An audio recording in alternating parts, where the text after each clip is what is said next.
Unfiltered.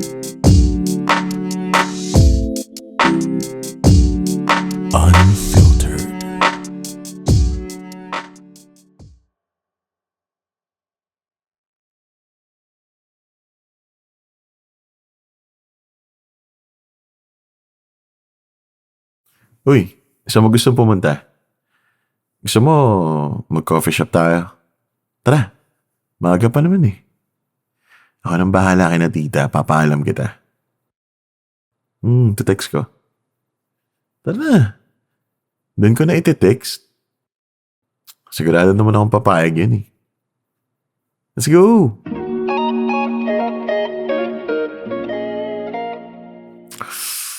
Sarap talaga dito. Walang tatalo sa lasa. Mura pa, di ba? Pansin ko, laging 100% sugar na pinapalagay mo ah. Hoy, alam mo, tumatanda na tayo. Bawas na sa sugar. Oo, sinasabi ko lang to bilang best friend mo. Payong kaibigan lang. Alam mo kasi, importante ang health natin. Siyempre, kailangan health conscious na tayo. Magta-30 na tayo eh. Uy, tagal na rin pala natin magkakilala, no? Grabe lang.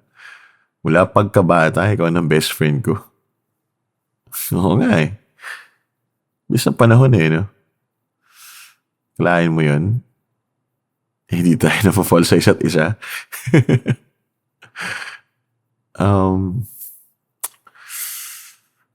Siguro may mga pagkakataon na muntik na.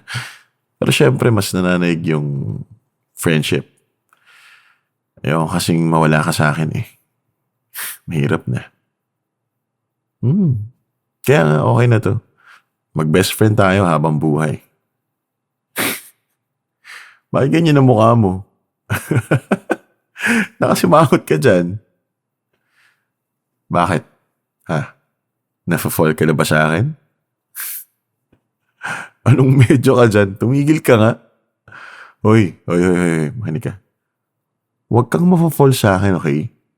Porket matagal ka na ring single eh. Mahanap mo rin yung lalaking para sa'yo. Isihan mo lang kasi. Anong ako yun? Hoy, tama na yung biro mo ah. Delikado na yan. Ito. Pero pwera biro. Ayaw kitang mawala. At kung maging tayo, baka magka-chance na mangyari yun. Importante ka sa akin eh. Kung papipiliin ako na maging single habang buhay pero best friend kita, mas pipiliin kong maging best friend ka habang buhay. Mukha ba? Pag naging tayo, baka makita mo yung mga flaws ko. Makita mo yung totoong ako. At natatakot ako dun. Natatakot ako na baka hindi mo magustuhan yung totoong ako. Ayoko rin makita yung mga flaws mo. Mamaya bad breath ka pala. Mataturn off ako dun. Hindi, joke lang. Pero guess mo ba? Sa relasyon natin ngayon, kontento na ako eh. Nagagawa natin yung mga gusto natin gawin. Walang limitasyon pero may respeto. May konting ilang pero yun yung nakakaiwas sa away eh. Kailan tayo nag-away? Sige nga. Nung nag-break kami ng ex ko? Bakit? Ang tagal ko kasing hiwalayan kahit obvious na toxic na. Ganun talaga. Yun, perfect example. Ayoko mangyari sa atin yun. Away, bati, tapos mag-break din sa huli. Alam mo, sa 3 naging girlfriend ko, na-realize ko lang na ang hassle magka-label. Magka-shota. Tapos, ang dami mo pang gustong gawin sa buhay.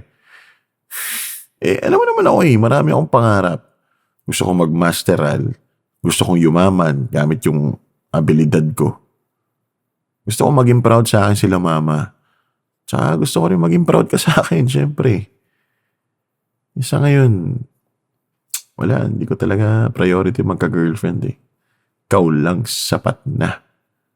As a friend. Hoy, hindi sa pine-friendzone kita, pero parang gano'n na nga. Kasi tulad ng sabi ko kanina, ayaw kitang mawala. Mahal rin naman kita eh.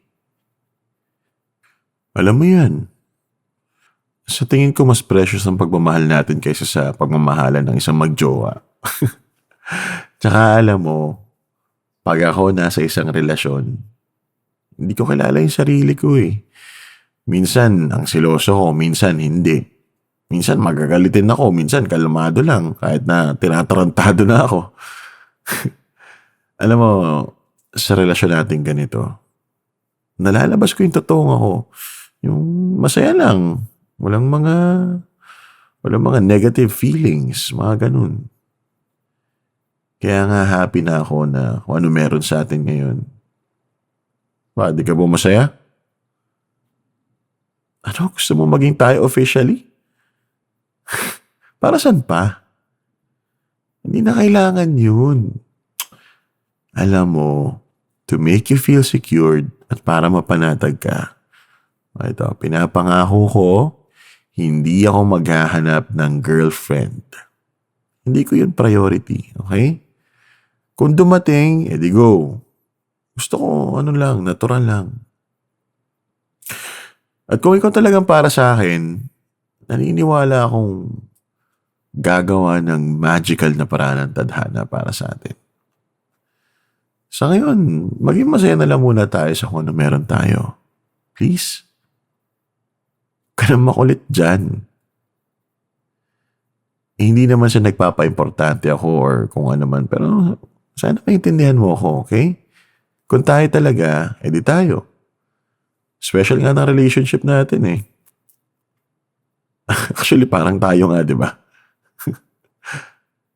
Pero ayun, gusto ko lang mag-focus muna tayo sa career. Ako pala, sa career. Yun lang. Alam ko namang hindi mo ako sasaktan tulad ng mga naging ex ko. Kilala na kita eh. Isa pala naging boyfriend mo tapos niloko ka pa. Alam ko rin na hindi ka party girl, hindi ka toxic, mabait ka, maalaga, stable yung trabaho mo, mabait ka sa magulang mo. Perfect ka nga eh. Pero sa ngayon, gusto ko mapangalagahan yun. Pag naging tayo na agad ngayon, baka hindi pa tamang oras.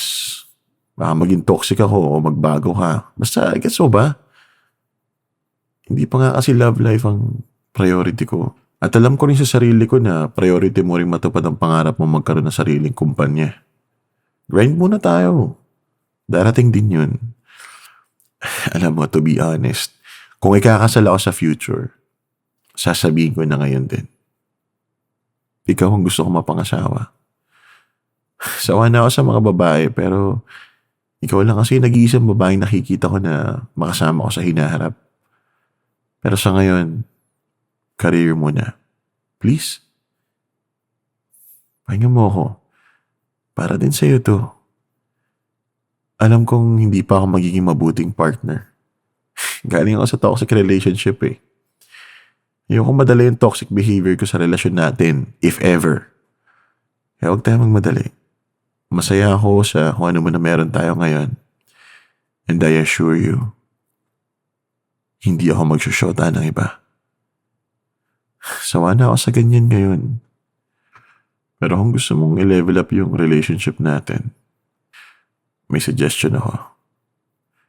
Gusto mo bang